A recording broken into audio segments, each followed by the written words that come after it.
المستحيل هو الشيء الغير ممكن، لكن اللي يؤمن بقضاء الله وقدره يعرف انه ما في شيء مستحيل في هذه الدنيا. وعشان كذا اليوم حنشوف اشخاص نجوا من حوادث مستحيل النجاة منها.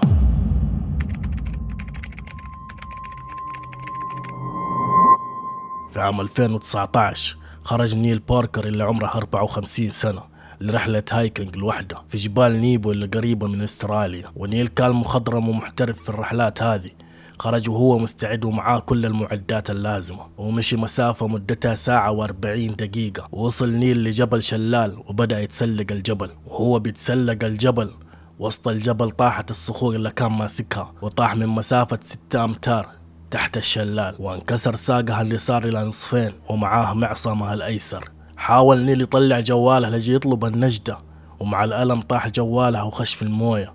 ونيل وقتها عرف انه ما في احد راح يجي يساعده ولا راح يقدر يطلب المساعدة، لان ما في احد راح يجي ويدور عليه.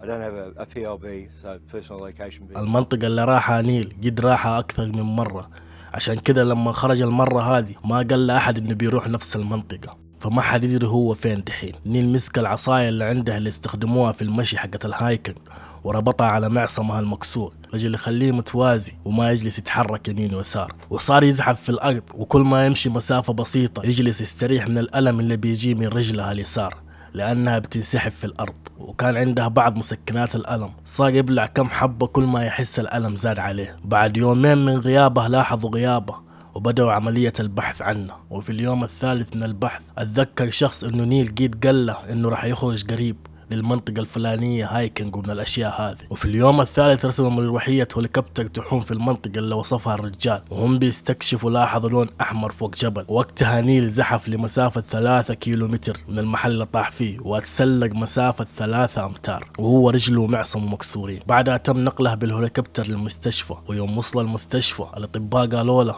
لما ربط رجله بعصاية الهايكنج كانت فكرة عبقرية، لأن الطريقة دي خففت الألم وخلت رجله ما تتضرر أكثر. وبعد فترة خرج نيل من المستشفى وتعافت رجله ورجع لرحلات الهايكنج حقته.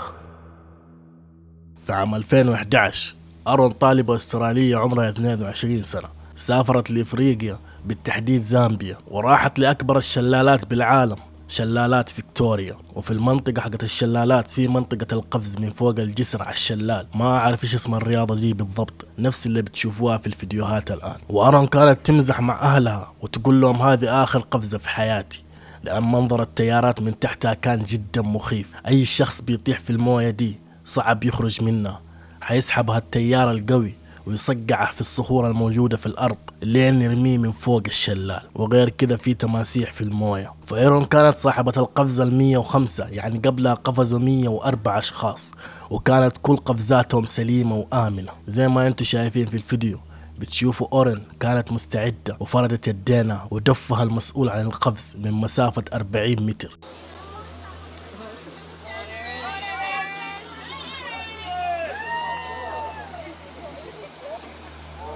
وأورين قالت كانت مستمتعة بالهواء، فجأة حست بضربة قوية في صدرها وبدأت تنسحب بالتيار، واكتشفت إنه الحبل انقطع وطاحت في الموية. أول ما طاحت في الموية أورين سحبها التيار لمسافة طويلة، ومع قوة التيارات صارت تتصقع في الصخور. وقتها رجلينها كانت مربوطة، وحاولت تحرر نفسها من الحبل وتفك رجلينها لين صقعت في صخرة ضخمة ووقفت عليها. وتم نقل أورين للمستشفى، جاها كسر في الترقوة وجاتها إصابات في الرئتين، وجلست أسبوع في المستشفى تتعالج من الجروح والكدمات اللي في جسمها.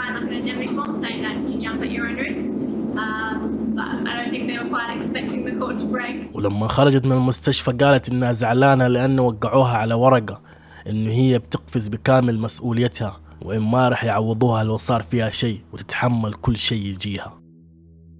أنا ما أعرف كيف الناس تمارس شيء يوقعوك عليه إنه لو صار فيك شيء ما لهم دخل.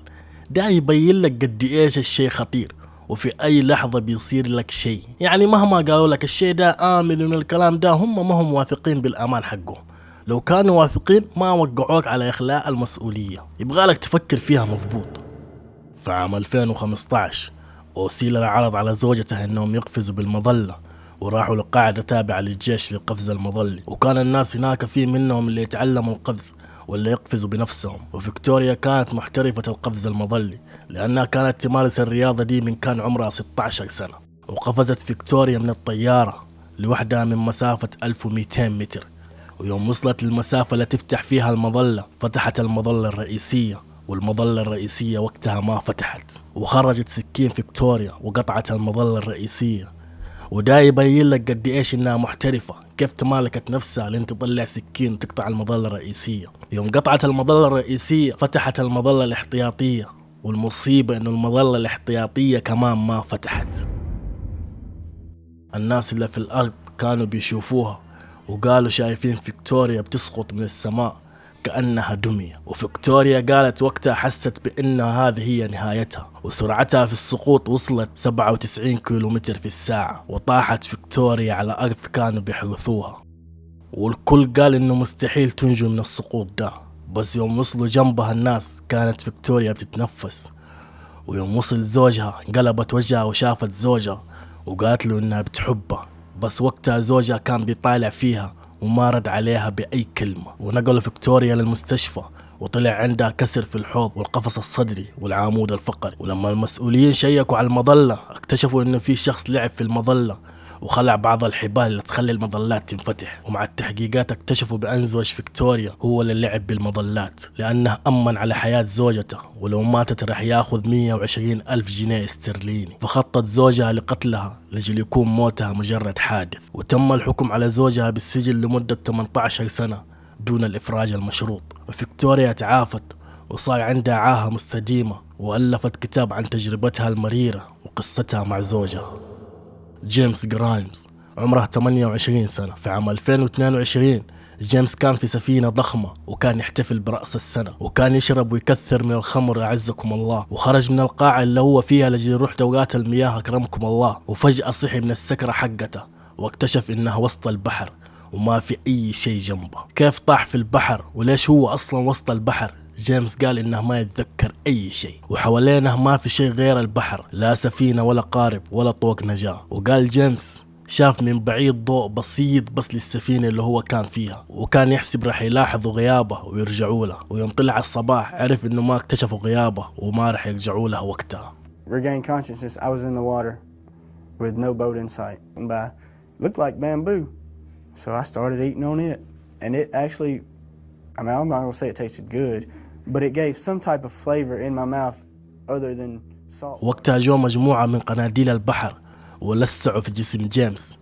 ما أدري هل كانوا يحسبوا إنه أكل أو بيستكشفوه، الله أعلم. ولما طلعت الشمس وصارت حارة زيادة شاف سمكة قرش كانت متجهة عليه. وقتها كان يحسب النهاية، والقرش يوم قرب منه غاص لتحت البحر، وجيمس حس بالقرش أسفل رجله. وقتها جيمس قال إنه ضرب القرش برجله بالقوة، وكان متوقع القرش رح يعضه في أي لحظة لأنها استسلم وقتها. والقرش راح ولا رجع مرة ثانية. وجلس جيمس كم ساعة كذا لين لاحظ سفينتين، وجلس يسبح لاتجاههم لمدة ساعات. وقال كل ما ييأس يفكر في بنتها الصغيرة وعائلتها. والشمس كانت تحرق جلده، وكل ما الوقت يقرب للظهر الشمس تحرق جلده زيادة، لأن في جسمه موية البحر، وموية البحر معروف إنها مالحة. وصار له حاليا حوالي 20 ساعة هو في البحر. فجأة لاحظ طوق نجاة طاح قدامه، وكان يبغى يمسك طوق النجاة بس الأمواج منعته، وصار يدخله داخل البحر ويخرج. إلا ما لاحظه جيمس من الرعب اللي هو فيه إنه فيه هليكوبتر خفر السواحل كان فوقه وكان يدور عليه، وهذا تصوير من الهليكوبتر. وبتشوفوا فيه جيمس وقتها بيصارع على الأمواج، وتم إنقاذ جيمس.